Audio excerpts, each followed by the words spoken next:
And Mark, let's move on into that next team. We're going from your Bears, and it's weird that we're talking about, usually we don't talk about our bitter rival, more your bitter rival than my bitter rival, but we hate them just the same. That's the Green Bay Packers. And I say it's weird we're talking about the Packers so soon because the Packers are never this bad. The Packers are never third in the division. They're usually first in the division, and we're usually talking about them last. But the Packers last year lose Aaron Rodgers, and that was pretty much their season. Like you were telling me before we were recording, it's weird for a preview like this one because you tell the fan base, just forget last year ever happened, and it's a new year. Yeah. And that's exactly what happens. I mean, if Aaron Rodgers was there for 16 games, completely different season. And sure, there were things wrong with the Green Bay Packers last year because Aaron Rodgers masks some of the issues that the team has. That's what happens every single season. I mean, they were, 4-1 before he got injured? Yeah. 4-1, looking good, gets injured against the Vikings in Minnesota, and then it's 3 wins all the way out. Then it's Brett Hundley time. And, one of the things for the Packers is you might actually say, hey, this was actually a good thing that happened to us. Because, yes, last year's season is gone. It's a wash. It doesn't matter.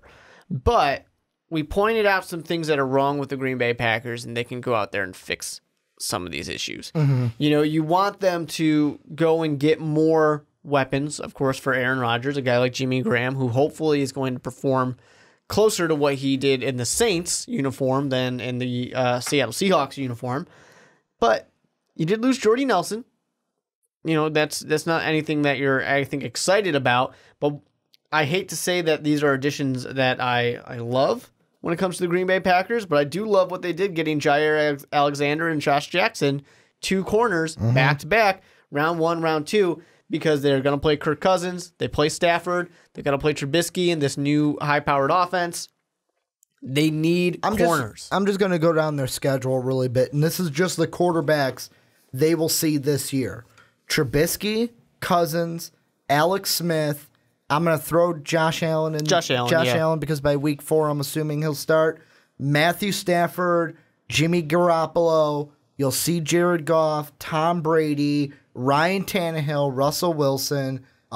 Josh Rosen should be starting by week 13.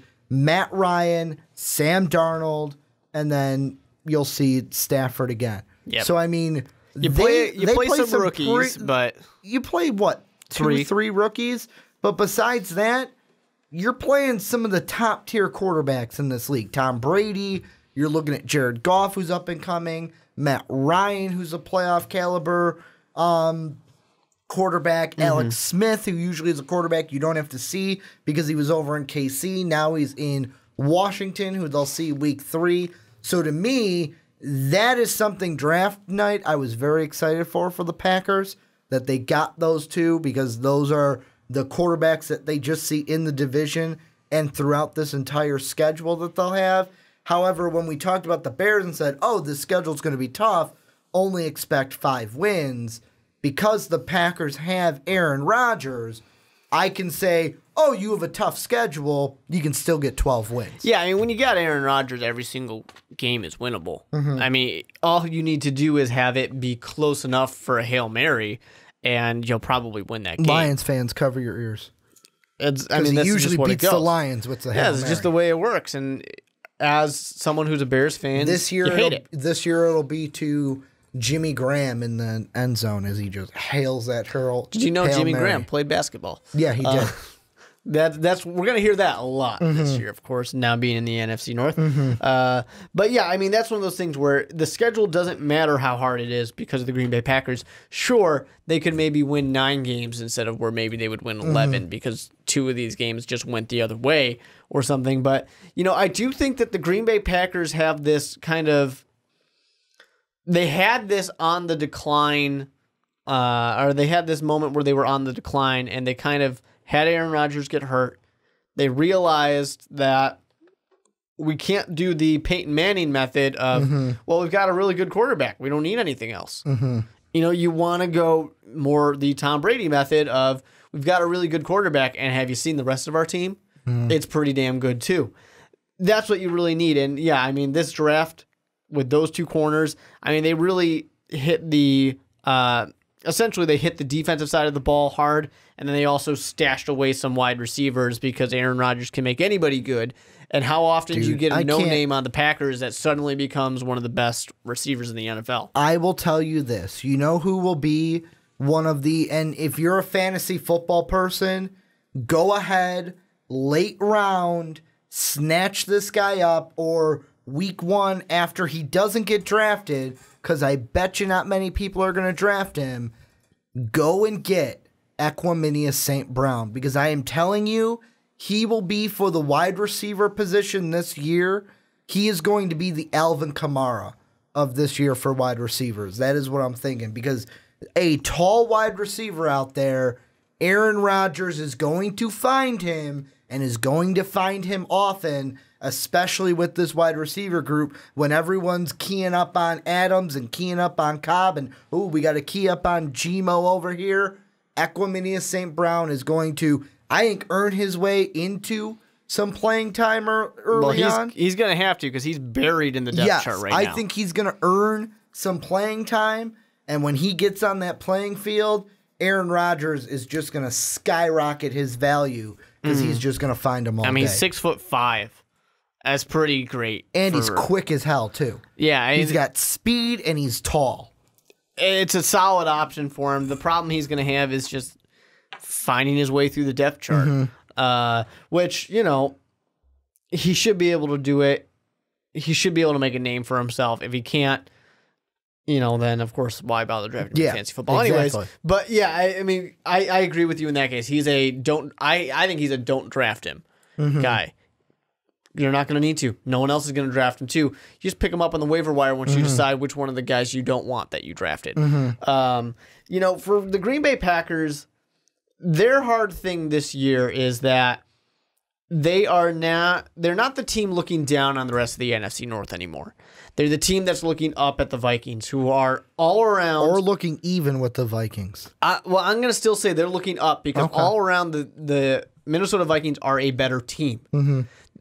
I wouldn't say they've got a better quarterback. They've got a good quarterback, but he's not a better quarterback than Aaron Rodgers. But we've got like I said, we've got stars at every level of the defense, every level of the offense. Yeah, the Minnesota Vikings are a very, very good team. The Green Bay Packers now, the hardest thing for them is, assuming anything can happen in the schedule, of course, but assuming that things go kind of the way you're going to expect right now, the Minnesota Vikings will probably win the NFC North again. So that means the Packers are going to be competing with whoever doesn't win the NFC South. So it might be the Saints, it might be the Falcons, it might be the Panthers. Whoever doesn't win the NFC West, of course, that could be the 49ers. The Rams probably win that one. Could be the Seahawks. Then you have the East, which has your defending Super Bowl champion, but teams like the Cowboys, who should hopefully be bouncing back this year after kind of a year that had a few different distractions. There's a lot of teams that are going to be competing for this NFC this NFC conference wild card, these two spots that are available. 9-7 this year, I don't know that cuts it. No, I don't know that gets you into the into the playoffs. And the thing that's going to be, to me, the thing that's going to be for both the Vikings and the Packers, the saving grace of why I think both of them, if Aaron Rodgers stays healthy, the Packers are a playoff team. I think in the NFC North, it's going to come down to a winner of the North is 14-2, 13-3. Second place is 12-4, 11-5. Where right now I've got it 13-3 is number one in the North. Number two is 12-4. And that is, to me, like, my records for right now of my predictions for the year in the NFC, 13 wins, 12, 12, 11, 12, and then 11 are all of my playoff teams. Because this year in the NFC, just like we saw last year, it's going to be very competitive. The Rams got better. The Niners are going to be better. The Eagles are going to be just as good. Expect the Falcons to be just as good. Vikings and Packers will be good. That'll leave teams like the Seahawks, who, in my opinion, got worse. The Panthers, who might not be as good as they were last year. The Saints might just lose a couple games this year instead of winning them like they did last year. But they could even be a 10-win team. The Cowboys, the Giants, all these teams, hey, they're good teams, but these other teams were just better, and we didn't get to double digits. It's going to be in the NFC. If we want to make the playoffs, we got to get to at least 10 or 12 or 10 to 11 wins to at least safely get into the playoffs. Yeah, and it's going to be a big challenge. I mean, there's no doubt about that. There's going to be a big challenge for whoever's getting into the wild card. And for the Green Bay Packers, essentially, there's a big part of it they, of course, need Aaron Rodgers to be healthy. But one thing that we always have to look at, too, is, Aaron Jones gets a 2-game suspension. That's not that big of a deal, but there's that kind of question of the running back position. Jamal Williams, Aaron Jones, who's it going to be? Jamal Williams. Ty Montgomery. Yeah, but Ty Montgomery, he had that year. He kind of stood out, and you haven't had that much from him since. There wasn't really a leading rusher for the Green Bay Packers last year. But like we said, last year was a wash. The team was bad last year because Aaron Rodgers was hurt. Is it going to be Williams? Is it going to be Jones? Is it going to be Montgomery? Right now, I think that it's kind of a battle between Williams and Jones for that number 1 spot, and maybe it's just going to be a pure committee.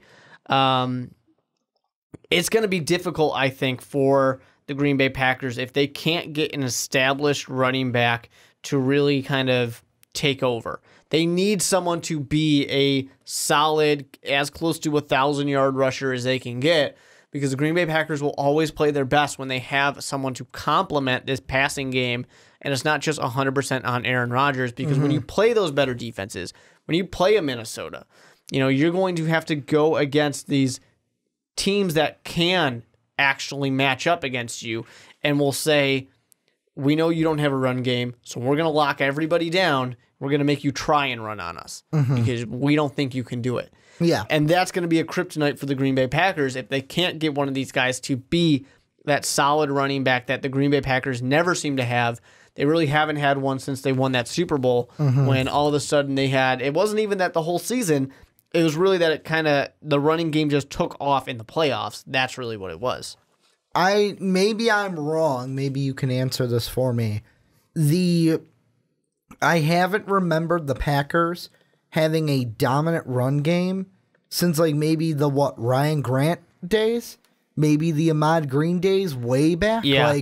They have not been a team that's been like, hey, we got this really good running back, we're going to let him work. It's mostly been like, hey, we got the really good quarterback with the wide receivers. Oh, and our running back does some things. And he helps us out now and then. Yeah, the running game really, for the Green Bay Packers, has not been that big of an issue, or not that big of a part to it, to where it always does seem like that afterthought. And I totally get it, because you don't need to, because you have Aaron Rodgers.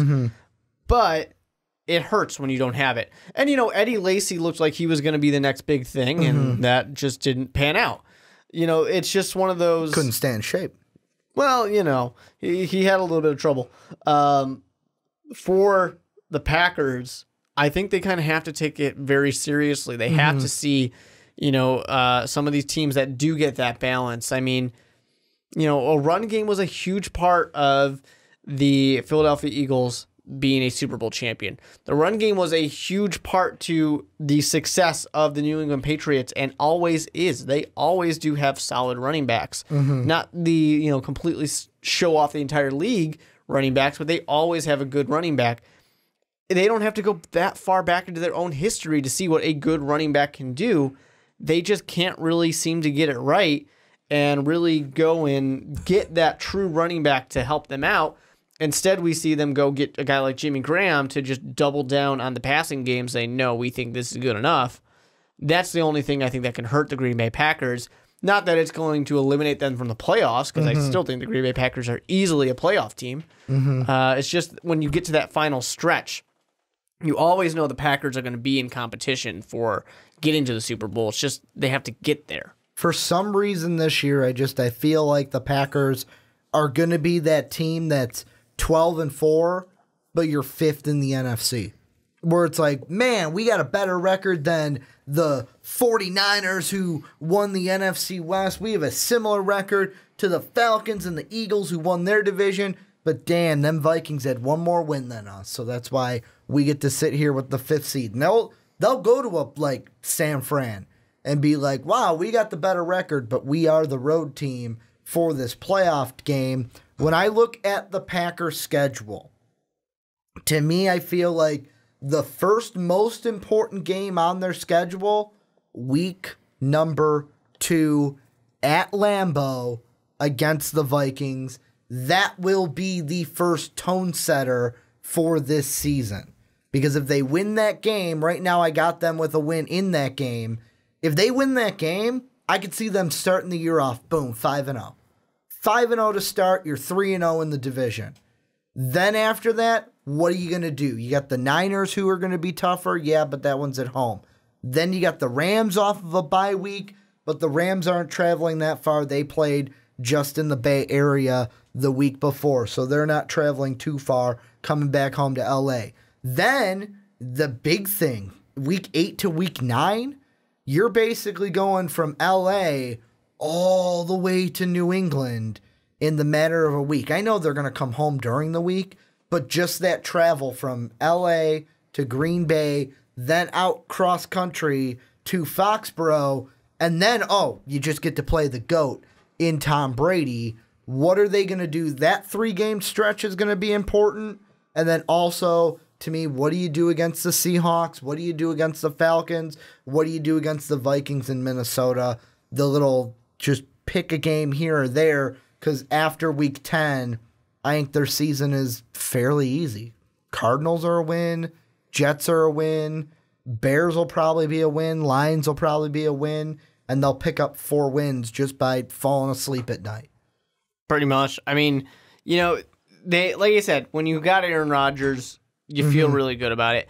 I mean, I don't think their schedule is that easy at the end because, I mean, like you said, you got the Seahawks, you got the Vikings. This is when you're kicking into that supposedly easy part. Sure, the Cardinals are easier. The Jets will be easier week 16.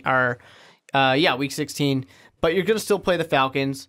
You're going to go at Chicago. And going into Seattle is a shortened week because they're going from playing on Sunday, week 10 to Thursday night, week 11. Yeah, and, week 17 against the Lions, which, sure, it's a home game, but I don't want to count the Lions out completely. The Lions, if they're not at least playing for a wild card spot, they're potentially playing spoiler right there. I'll say this, and this will just be to maybe give Lions fans a bit of hope. The reason why I gave the Packers both wins in their games is because the Packers, to me, in my mind, I would love to be yeah, they'll split. But in my mind, the Packers just always find a way. They always find the silver spoon or the lucky sombrero or the lucky rabbit's foot to pull the game out in the end and pull the rug from out under the Lions to win the games against each other. Never heard lucky sombrero, but hey. Well, it's a baseball term, but it's not a good baseball term. Yeah. I just pulled it out. But the lucky rabbit's foot is what I was going with, where it's they always win that game. Yeah. The Lions, sometimes it's man, the Lions it's like that Looney Tunes cartoon where man, he's really got Bugs Bunny now. And Bugs Bunny's got it. Or is this the time where the Coyote's really going to catch the Roadrunner? Nope, the Roadrunner won. And there he goes running off while the Coyote is just falling down that mountainside. Exactly. That is usually the Packers and the Lions. Any final things about the Packers before we move on into said Lions? I just think it's going to be interesting to see if this defense of the Packers actually stands up. Yeah, if the defense gets good, that's going to be a scary thing to see in Green Bay. Well, this is where you guys come in. Let us know what you think down below in the comment section. How far will the Packers go? Will they win the NFC North? What to expect from them with Aaron Rodgers coming back this year? Let us know what you think down below in the comment section.